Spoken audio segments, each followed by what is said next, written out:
Okay. Today we're doing interviews with a lot of different people who went on our trip. And today we're going to be doing an interview with Jennifer Reiss, an alumnus. Hey. And, but I think her story is a very different story than the typical child that goes with us to Israel. But before we get there, I want to talk to Jennifer. I mean, Jennifer is an outrageous success. She is really something that we at Abrams were very proud. Tell everybody what you're doing now. I am the Director of Jewish Student Life at Westchester University Hillel.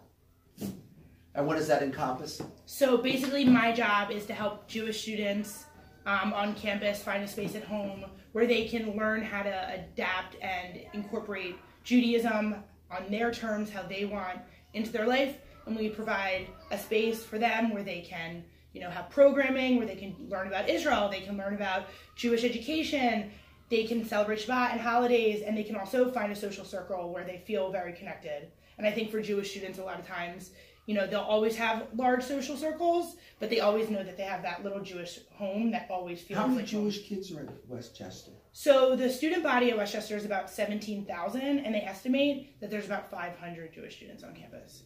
That's real. It's a number. Yeah, it's a large amount of students. I mean, if you think about it, somewhere like Drexel has 900. Right. The comparison is 400 And students. you're the one.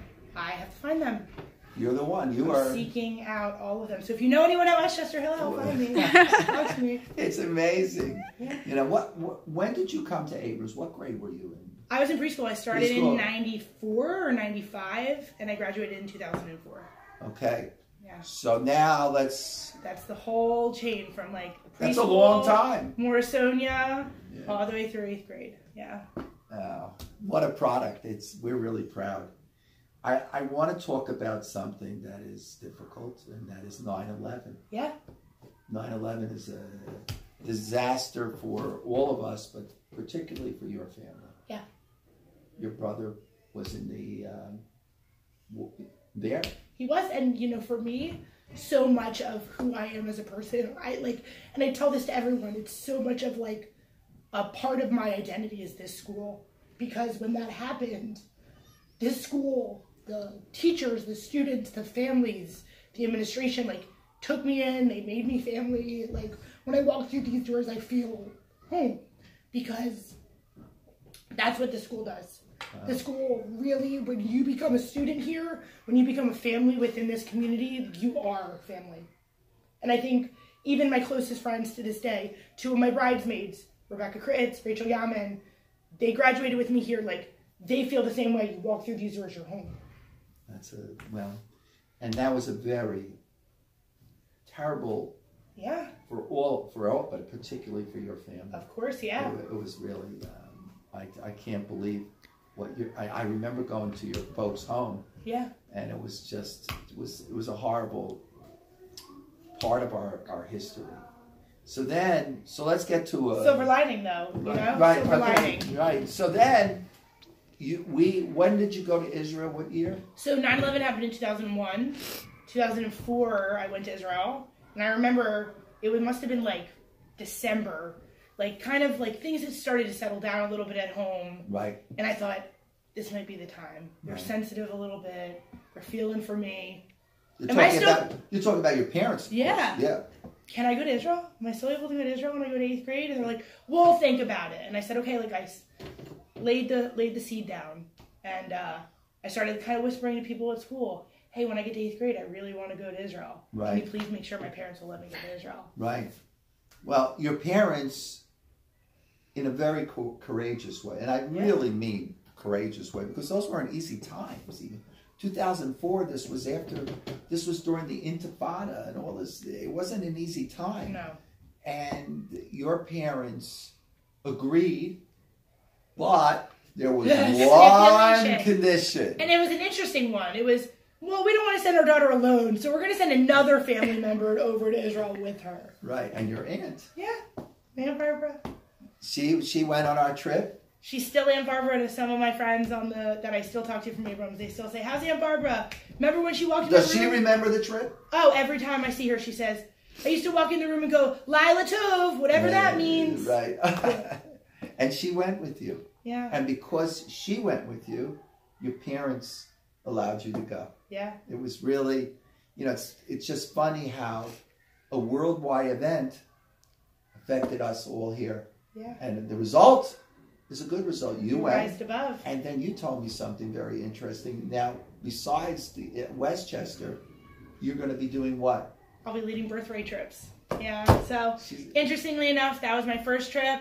I went in 2007 with NCSY, which I got connected to through Abrams. I went just this past December with my last job at Road of Shalom, where I led students to Israel for the first time. And now I will be probably going twice a year, every year, until I don't know when. You know what? I'll tell you something. On my resume, there was a guy who once said to me the following. I said, how many times did you go to Israel? So this guy was a well-established man, and he's told me 40 times. I said, 40 times? Wow, I said, I'll never be able to do that. And God has blessed me, and I always remember him telling me the number 40, and I'm slowly approaching number 40. So I'm saying to you that God willing, on to the 40s. Yeah. It's really... So donate 40,000. That's basically what we're at. 40 is the number. Right. That's right. What was your favorite part of the trip that you remember? So it's interesting. My favorite part of the trip isn't necessarily a place specifically. For so many of the kids in my graduating class, we really started at preschool. Right. And so to grow up together, seeing these older kids that we really looked up to who would be learning in class, and it was always so interesting to tell our friends who didn't go to Abrams that half our day we did Jewish studies. Right. We had Torah and we had Hebrew, and nobody really got it, but we grew up together, we learned together, we became family, we went on Shabbatons.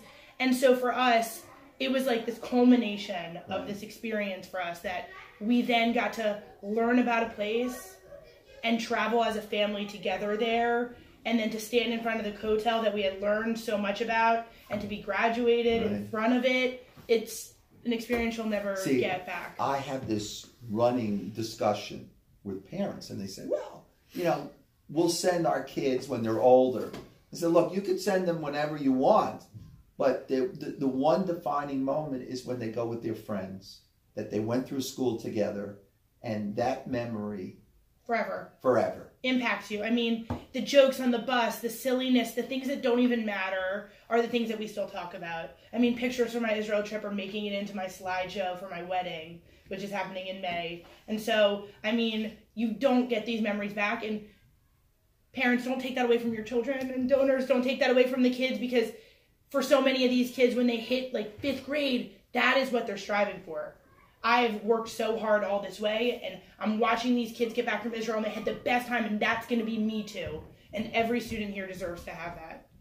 This is the best interview, Dad. This is like golden. But really, don't take that away from the students, because this trip to Israel really, when you grow up in this community, and any alumni will say the same exact thing, these memories that you build in this building, it's like the family holidays you remember. They're the same thing. When I was here at Abrams, we used to have Mora Goldie and the Siddur play, and it was something that you would really want. Right.